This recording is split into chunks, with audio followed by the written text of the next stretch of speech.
Friends, पहले तो thank you so much यार, थैंक यू सो मच। बहुत ज़्यादा, मतलब क्या मीन करता है मेरे लिए आपको आइडिया भी नहीं है। Thank you so much.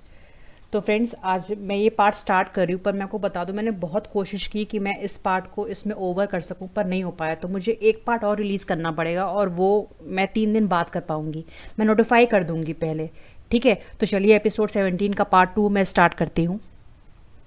Episode 17 के पार्ट 2 में हम देखते हैं स्टार्टिंग में कि जो पैच है वो सिचौन पे गन ताने हुआ है और वो उसको शूट करने वाला होता है। तभी इनमें लड़ाई होने लगती है और लड़ाई के बीच में ही पैच पे गोली चल जाती है। ये चीज़ पीछे दाव देख रही होती है, तो जब वो देखती है कि पैच को गोली लगी है तो एकदम गुस्से में आ जाती है और वो फिर सिचौन को शूट कर देती है। सिचौन को गोली लगती है उसके कंधे पे और सीधे ज़मीन पे गिर जाता है। फिर जैन उसके पास आती है और दाव पहुंचती है अपने बेटे के पास। आगे हम देखते हैं कि जो दाव होती है वो पैच को एकदम देख रही होती है, बार बार उसको हिला रही होती है कि मतलब उसे कुछ ना हो।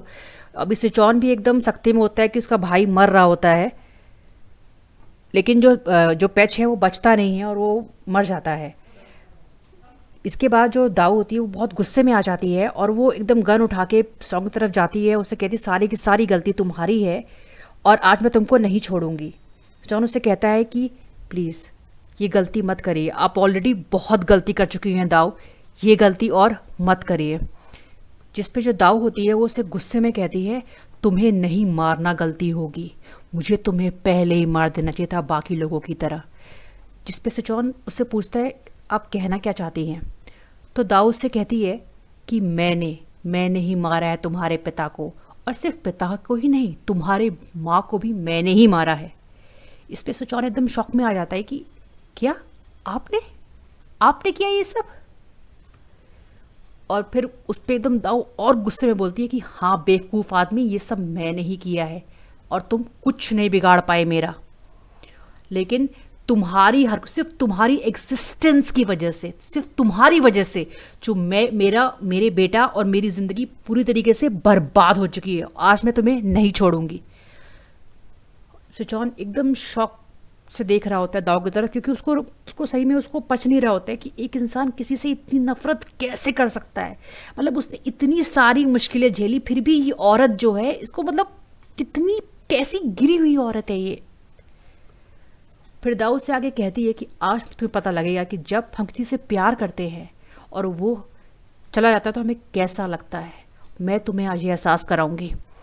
और वो सीधे शूट कर रही होती है जैन की तरफ, लेकिन बीच में आ जाता है सिचौन। सिचौन को जैसे गोली लगती है वो सीधे गिर जाता है जैन की गोद में।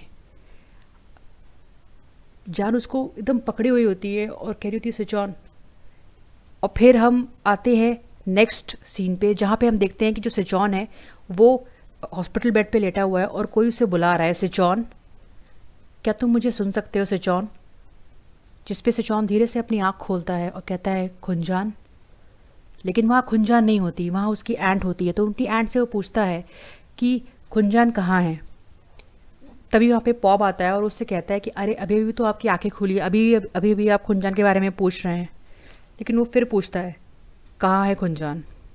जिससे पॉब उसे कहता है आपको मेरी बात तभी मान लेनी चाहिए थी, अगर आपने मेरी बात मानी होती तो आज ऐसा नहीं होता। और हम फिर फ्लैशबैक में उसी सीन पर चले जाते हैं जब जो सिचौन और जैन का कन्फ्रंटेशन हो रहा होता है, जहाँ पे जैन सिचौन से कह रही होती है कि सिचौन मैं तुम्हें माफ़ तो कर सकती हूँ, लेकिन तुमने मेरे साथ जो किया है ना मैं उसे कभी भूल नहीं सकती, तो प्लीज़ अब मुझे जाने दो। और जैन सिचौन को छोड़ के चली जाती है। सिचौन सिचौन जो है वो जो जैन के घर के बाहर आता है और देखता है कि जैन वहाँ पे खड़ी है और कुछ सोच रही है।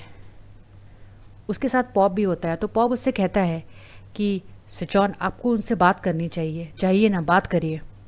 पर सिचौन उससे कहता है कि मैंने बहुत गलत किया जैन के साथ, मेरी अब हिम्मत नहीं है कि मैं उससे बात कर सकूं, तो मैं अब नहीं कर सकता, मैं नहीं जाऊंगा उसके पास। इसके बाद हमें हॉस्पिटल सीन दिखाया जाता है जहाँ पे जो फा है वो बहुत डरी हुई है। कारण ये है कि जो सिचौन उससे मिलने आया था और साथ में वो फा को भी लाया था, मे को भी लाया था, पर जो मे होती है वो फ़ा से कहती है कि तुम डरो मत फ़ा, मैं तुम्हें सिर्फ़ और सिर्फ सॉरी कहने के लिए आई हूँ और कुछ नहीं। फ़ा बहुत डरी हुई होती है पर फिर भी वो मे को माफ़ कर देती है। इसके बाद मे सेजॉन के साथ सीधे जाती है पुलिस के पास अपने आप को अरेस्ट कराने के लिए। पर तभी वहाँ पे उसके फादर आ जाते हैं और जो उससे कहते हैं कि मेक, तुमने जो किया उसमें अकेले तुम्हारी गलती नहीं थी, मुझे तुम्हारा सपोर्ट करना चाहिए था। जान ने मुझे समझाया और मुझे बताया कि तुम्हें कितनी ज़रूरत है मेरी, मुझे माफ़ कर दो मेक, मैं अब तुम्हारा साथ नहीं छोड़ूंगा अपने मरते दम तक। जिस पे जो मे है वो बहुत भावुक हो जाती है, अपने डैड को गले लगा लेती है और उनसे कहती है थैंक यू पापा, थैंक यू, और मुझे माफ़ कर दीजिए, मैंने बहुत गलतियाँ की हैं, प्लीज़ मुझे माफ़ कर दीजिए। तो उसके पापा कहते हैं कोई बात नहीं बेटा, अब मैं तुम्हारे साथ हूँ। फिर एक आखिरी बार मे सेजॉन से गले लगती है और पुलिस में जाके अपने आप को अरेस्ट करा लेती है। यहाँ हम देखते हैं कि जो दाऊ है वो जेल से छूट गई होती है और वो सीधे आती है पैच के पास जो सिया के साथ होता है। यहाँ उससे पैच पूछता है कि आप जेल से कैसे बाहर आई, तो वो उससे कहती है सेजॉन ने मुझे मेरी बेल कराई है। उस बेवकूफ़ को लगता है कि अगर वो ऐसा करेगा तो मैं उससे इम्प्रेस हो जाऊंगी, पर ऐसा कुछ नहीं है। उस पागल इंसान की गलती है कि हम लोग आज इस सिचुएशन में हैं। इसके बाद सिया, दाओ और पैच ये तीनों प्लान करते हैं कि किस तरह से सेजॉन से बदला लिया जाए और पैसे भी लिए जाए, क्योंकि इन लोग को शहर छोड़ के भागना होता है। यहाँ पे हम हॉस्पिटल का सीन देखते हैं जहाँ फ़ा जो होती है वो रियलाइज़ करती है कि हॉस्पिटल में सब लोग उसको बहुत अलग तरह से देख रहे होते हैं और 12 मोबाइल देख रहे होते हैं। तो उसे कुछ शक होता है, तो क्या करती है वो अपने असिस्टेंट का मोबाइल ले लेती है और उसके बाद वो देखती है तो जो पैच ने इसका क्लिप रिलीज़ कर दिया होता है।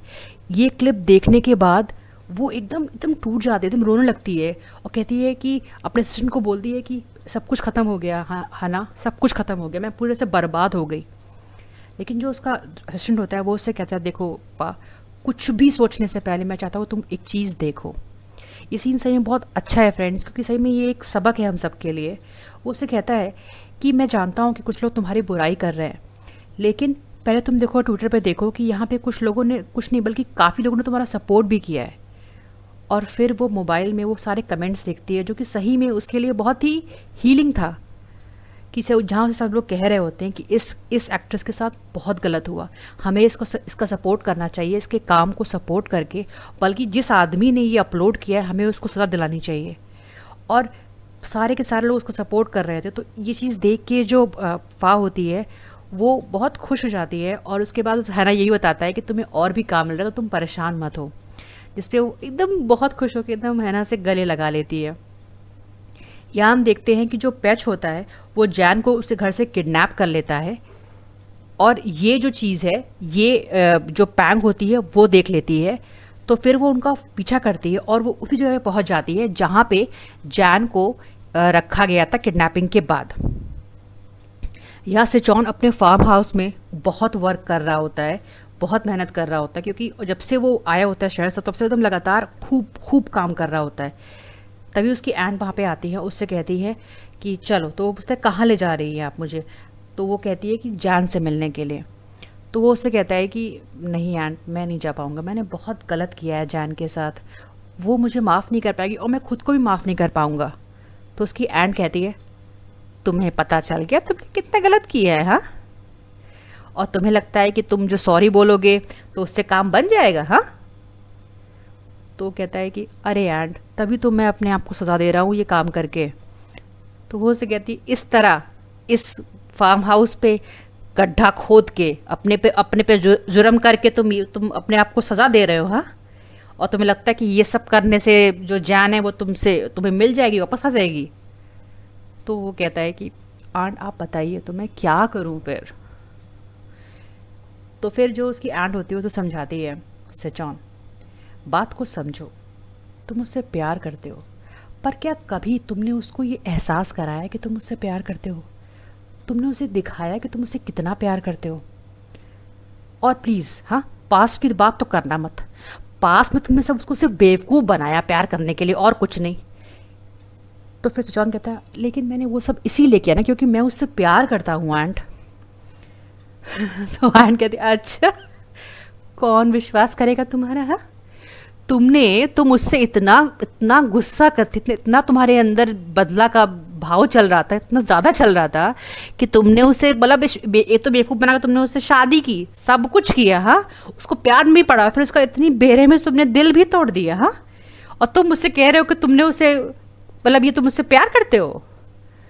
तो फिर जो सिचौन है वो एकदम कहता है कि आंट मैं, तो फिर वो उससे बोलती है सिचौन परेशान मत हो, जाओ और उससे बोलो कि तुम्हें एक चांस दे, जाओ अभी जाओ, और तब तक लौट के मत आना जब तक कि वो हाँ ना कह दे, पीछे पड़ जाओ उसके, जाओ। यहाँ फिर क्या होता है, तभी जैन का फ़ोन आ जाता है, तो एकदम खुश हो जाता है, सब लोग खुश होते हैं, वाह जैन का फ़ोन आया। लेकिन वो फ़ोन जैन ने नहीं बल्कि जैन के फ़ोन से पैच ने किया होता है, जो उससे कहता है कि मुझे 100 मिलियन दो वरना मैं जान से मार दूंगा। उसके बाद वो सिचौन की बात भी कराता है जैन से, लेकिन जैन उसे यही कहती है सिचौन से कि प्लीज़ यहाँ बताओ, ये तुम्हें जान से मार देंगे। पर सिचौन बिल्कुल नहीं डरता है और वो उससे सीधे ये कहता है कि मैं तैयार हूँ, तुम बताओ पैसे लेके कहाँ आना आता है। लेकिन जो पैच होता है वो उसको बताता नहीं है कि कहाँ आना, कहता ठीक है मैं तुम्हें बताऊँगा, फ़ोन रख देता है। यहाँ हम देखते हैं कि जो पैंग होती है अब वो वहीं उस जगह के बाहर खड़ी रहती है जहाँ पे जैन किडनैप्ड है, तो वो अब जॉम को फ़ोन कर रही होती है कि उससे हेल्प मांगने के, लेकिन जॉम उसका फ़ोन नहीं उठाता है। फिर अब वो क्या करती है, अब वो सुचौन को फ़ोन करती है, सुचौन तो खैर जल्दी में उसका फ़ोन उठा लेता है, कहता है कि प्लीज़ जल्दी बताओ क्या बात है, मुझे जाना है। तो फिर उसको पैंग उसको बताती है कि खुनजान किडनैप हो गई है, और वो जैसे ही बताने वाली होती है कि कहाँ पे हैं वो, तुरंत जो गार्ड्स आते हैं वो आ जाते हैं और वो पैंग को पकड़ लेते हैं। फ्रेंड्स, ये पार्ट यहीं पे ख़त्म होगा, नेक्स्ट पार्ट मैं 3 दिन के बाद लाऊंगी। और फ्रेंड्स मैं आपसे सिर्फ एक बात कहना चाह रही हूँ, once again thank you so much. आपको पता है मैं ये वीडियो सीरियसली बता रही हूँ, मैं ये वीडियो बना नहीं पा रही थी, मैं लिटरली नहीं बना पा रही थी, और मैं तभी मैं ये वीडियो बना पाई जब मैंने जो वो पोल किया था, जो मैंने आपको स्टार्टिंग में दिखाया, जब मैंने वो पोल किया ना, मैं तभी ये वीडियो बना पाई, क्योंकि मैं सीरियसली बहुत थैंकफुल थी उन लोगों की जो इतनी पेशेंटली वेट कर रहे थे इस पार्ट का। So thank you so much. बाकी थैंक यू, बस थैंक यू बोलना चाहती हूँ यार, थैंक यू सो मच।